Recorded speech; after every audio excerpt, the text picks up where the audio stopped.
चालायचंय मावलं. हे बा शेतीतून माल बिल काढला, वावर पडले नांगरून. आता तो माल बाजारात विकायला घेऊन जावा तर मालाला भाव नाही. व्यापारी झोपला पार आतून पांघरून. ना टमाट्याला भाव, ना कांद्याला भाव, ना शेतकऱ्याच्या मांड्याला भाव. मांड्याला म्हणजे तो राबतो ना उन्हात अनात रानावानात, असं नाही त्याच्या पण काहीतरी मनात इच्छा. नेमकी तिची निदान एवढा तरी भाव पाहिजे का त्याची मजुरी तरी निघली पाहिजे. मजुरी का नुसतं तुमची तुमची चालू द्यायची हुजुरी.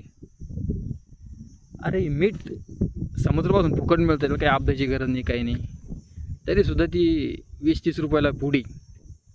आणि तर मेथी जर लावली आपण तर त्याला नांगरायचं मोगरायचं वाफे पाणी वगैरे एवढं करून बी विकायला काढली तर 5 रुपयाला जुडी.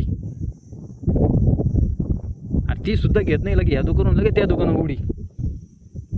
मग ह्या दुकानावर त्या दुकानावर मारते उडी. तिकडं स्वस्त असं नको. पार तिची पार शेतकऱ्याची पार तुम्ही लगे कुरघोडी बनवली डायरेक्ट. काय अवघड आहे.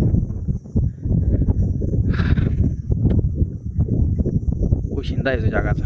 हारत नाही तो. परत पाऊस पडन,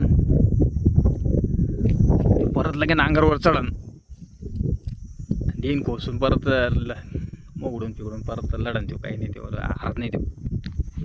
चला.